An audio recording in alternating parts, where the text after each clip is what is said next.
حمدا وشكرا لله صلاة وسلاما على رسول الله وعلى آله وصحبه ومن والاه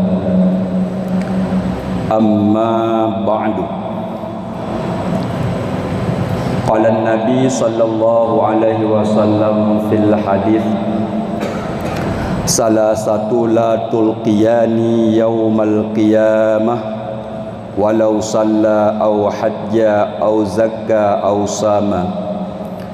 Rabbi syrah li sadri wa yassir li amri wahlul 'uqdatam min lisani yafqahu qawli.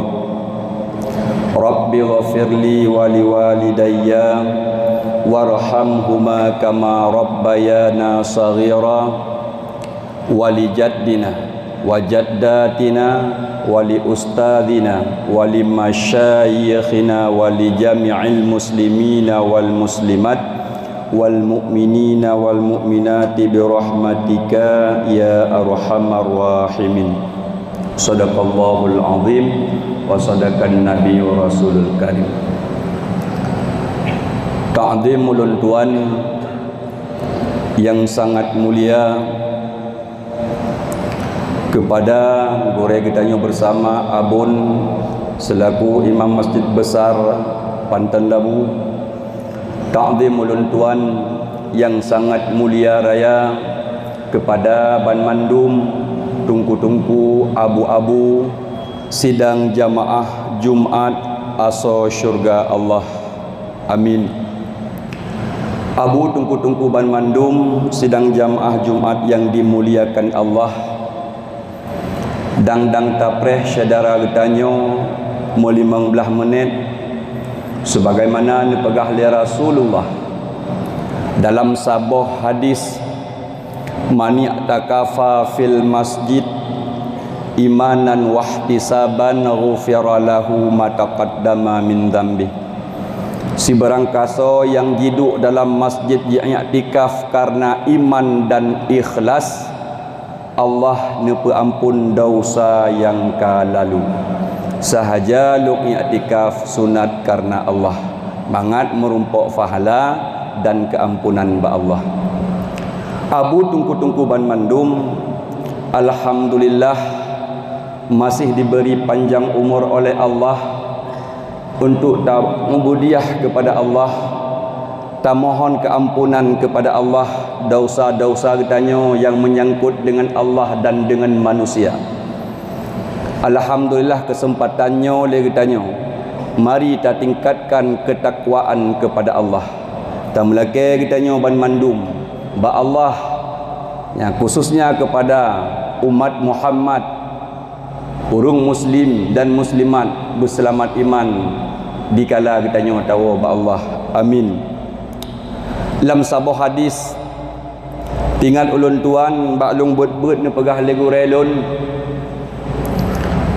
nal heboh golongan manusia yang han merumpok syafaah ba Rasulullah. Ladum riwayat nang pegat dengan rajulun ladum ngan man salah satu la tulqiyani yaumal qiyamah. Leboh golongan manusia yang han merumpok ngan Rasulullah uro kiamat. Ledro urang ataupun kelompok urang agam yang han merumpok syafaah bak Nabi uro kiamat. Walau salla hayat ibadah kitanya dah tumayang. Di samping kita salat wajib, pernah kita salat sunnah, bahkan lebih yakin ketimbang ibadah-ibadah yang lain. Au hajja nataja wajib, au zakah natabuh zakat, au sama ta puasa bulan Ramadan. Tetapi menyalih kitanya nal hebohnya termasuk kitanya han kitanya merumpok ngan Rasulullah. Terhalang amalan kitanya. Heboh painnya yang ulun sampaikan bejit ka'ilume bagi ulun yang sampaikan dan kepada tungku-tungku Ban Mandum. Yang pertama, rajulun la yuhibbu ilma wa ahlah. Yang pertama, urang agam yang han merumpok syafaah bak Nabi ura kiamat, urang yang hana cinta kepada ilmu dan ponya ilmu. Makna po ilmu ku urang semua bet. Han tatim jak bet, lehnyan hana galak benci kepada urang semua bet. Nyo abu wateta kalen-kalen katruh masanya. Bak media macam jino dicaci, dimaki, dicaci maki dikhen ku ulama. Lehai tem jak bet icarut bahkan ulama tungku-tungku nyo katruh masa yang dipegah oleh Rasulullah. Padahal jak betnyo sering tadi ngebak gurai kita nyo takut ta'allum kabirah. Tinggai menuntut ilmu dosa sangat-sangat besar. Hantar tem jabut abu lebih raya dosa ngan hana tak sembahyang. Bahkan juara umum merumpok dosa yang terbesar urang yang hantim jabut. Kemaah abu kadang-kadang katanya tak sembahyang tatim ilmu hanayum sembahyang nyantingah ba Allah. Makanya golongan yang pertama yang han merumpok dengan Rasulullah, urang yang hana cinta ke ilmu hang getem jabut, bahkan bengih ke urang semua bet. Itu yang pertama. Yang kedua, rajulun la yuhardib ibnah, urang agam yang tidak mau memberi ilmu pendidikan agama kepada anaknya. Itulah kemaah abu katanya selaku pimpinan rumah tangga, kadang-kadang Jumat lagi tanya tak ibadah, Jumat ajak bet, Jumat tak sama dia, tetapi anak dan isteri kita di rumah tidak pernah menyuruh untuk beribadah kepada Allah. Hantam pernah tayu anak tayu jak bet, nah abu pernah nak ajak bet, nak ka sembahyang, sekedar bahasa enan. Nyo dia katanya akan mukumat singa dengan Allah dan han merumpok syafaah ba Rasulullah. Itu golongan yang kedua.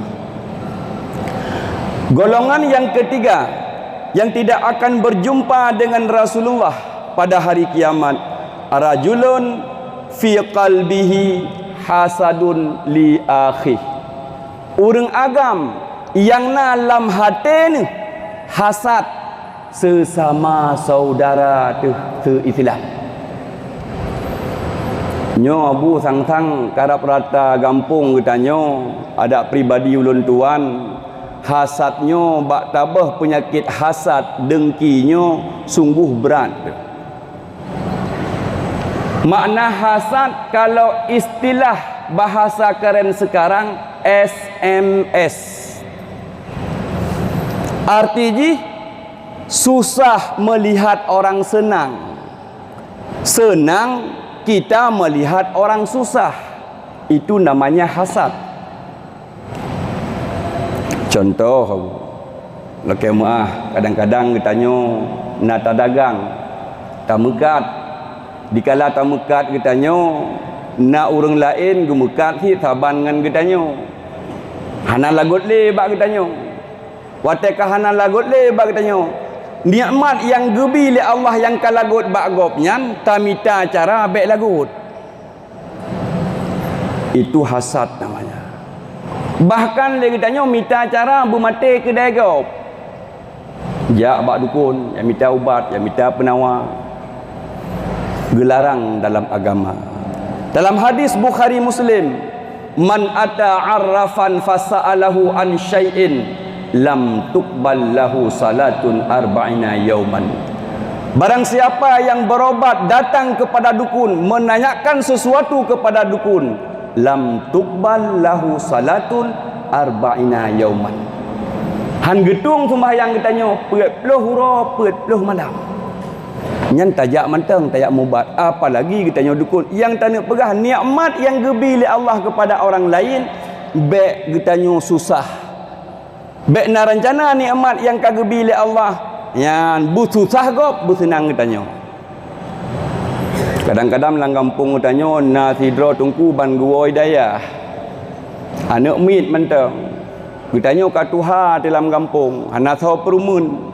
Bahkan na tajak beut jamun. Wate mulia anu manyaknya dalam saboh kampung, timbullah hasad dalam hati kitanya. Ilung hai pun mulia, kamu thon ku jak beut. Eji baru ban mentang, dumho diundang, ya pajuh khanduri dan lain sebagainya. Nyan hasad yang nabak ketanya nyan akan binasa amalan. Jangankan ketanya Azazil yang sayyidul malaikah, imum para malaikat, di dalam sebuah kitab yaitu Syiarus Salikin menyekeun di samping Jauhar Mauhub wa Mimbahatul Qulub. Di sinan pegah malaikat Israfil bena salah ulun tuan nikalan bak pintu syurga mutulih seorang hamba Allah yang akan murka dengan Allah. Ubena amalan-amalan hanggetung li Allah, bahkan nilaknat li Allah, sehingga neklik malaikat Israfil. Menangis malaikat Israfil bekalan li ubena malaikat-malaikat yang lain mendum abu. Sehingga terus kenan bertanya oleh malaikat pakan teklik hai Israfil. Kiban halong klik bak pintu syurga haram, bahkan sidra salah sidra penghuni langit akan tumurka dengan Allah. Hanggetung doa, bahkan gelaknan. Nukliklah hubena para malaikat bak watanyan, sehingga di antara malaikat nekun tak bedah ketanya tajak bak Azazil, iaitu iblis. Karena iblis bak watanyan yang keterima doa, mustajabah doa iblis luar biasa. Sehingga pegah hai bak Azazil jimu doa li iblis kepada para malaikat, Allahumma la taghdab alaihim. Ya Allah, jangan engkau murkakan mereka malaikat. Tua yang mendoa kedra di iblis. Karena ji baik fikir dra yang hayu tak, baik fikir dra yang hebat tak, tua ji mendoa kedra. Sebab bab dasar iblisnya dari Azazil gebaliknan kepada iblis. Dalam sebuah riwayat singkat cerita, nupegat Nabiullah Adam li Allah Subhanahu wa taala galam gupasoroh nyawang berbentuk lagi patung abu mendang, sehingga getron malaikat gaya ACC li malaikat watagikalan li malaikat Nabiullah Adam ciptaan Allah langsung tanpa melalui proses. Sungguh cukup laga nupujo oleh malaikat, luar biasa ciptaan Allah manusianya. Ternyata lam kawannya na Azazil idinga le iblis. Timbul rasa hasad lam hati iblis bak watanyan pun. Lomnyo gure waknya. Dumno kalung ibadat sertoh 20 ribeton long ibadah hana pernah dipujo long. Yang kehinan rasa iblis timbul hasad dalam hati, sehingga anu perintah oleh Allah giyu sujud kepada kepasonya wang, giyu sujud oleh Allah bak malaikat. Makanya malaikat sujud semuanya kepada Nabiullah Adam sebagai penghormatan. Illa iblis, kecuali iblis aba wastakbara wa kana minal kafirin. Enggan, sombong, haitem sujud, necap, nestempel Allah termasuk orang-orang kafir selama-lamanya. Dumna Abu Hayu iblis firtoh 20 ribeton je ibadah, luar biasa. Ngan hasad bacut lam hati ji ubena amal kebaikan duruh. Al hasadu yaqulu hasanati kama taqulun narul hataba. Hasad ini memakan amal kebaikan kita seseorang sebagaimana apui ipajuh kaya itu. Yang kemudian tamsilan menyenah hasad dalam tubuh itu ubena amalan kebaikan mandum musnah. Abu Tungkuban Mandum sidang jamaah Jumat yang dimuliakan Allah. Coba tatafakkur sejenak. At-tafakkur sa'ah. Tafakkur sesaah afdalu min ibadati sab'ina sanah. Lebih baik daripada ibadah 70 tahun. Tadu tak ingat ke dosa, tak termikir siat. Lebih-lebih roi mata. Lebih god daripada tak ibadah 70 tahun. Salah katanya, nak pernah kadang gop kaya katanya susah, gop susah katanya senang. Bahkan kami tak cara nikmat yang na bak orang lain tak pegadah lagi katanya. Mandum hana bereh bak katanya. Dumso hana bereh bak katanya. Yang bereh tok dro tabu. Menyena sifat hasad yang lebih katanya daripada iblis, laknatillah, na'udzubillah. Makanya semasih ada nyawa katanya di kandung badan, mari sama-sama kita bertobat kepada Allah, istighfar, minta ampun kepada Allah. Abu tungku-tungku ban mandum etno yang dapat ulun tuan sampaikan, yang butoi datang dari Allah, yang salah pribadi ulun tuan sendiri. Yang dapat tacok kesimpulan yang bahawa leboh golongan getanya urang agam yang han merumpuk ngan nabi dan han merumpuk syafaah dengan bak Rasulullah. Yang pertama, rajulun la yuhibbu ilma wa ahlah, urang agam yang hang getem jabut dan bengeh turung sumubut. Yang kedua, rajulun la yuhardibu ibnah, urang agam yang tidak mau memberi ilmu pendidikan kepada anaknya dan istrinya. Yang ketiga, rajulun fi qalbihi hasadun li akhi, urang agam yang dalam hatinya hasad sesama manusia. Gino tatamang dalam rukun khutbah.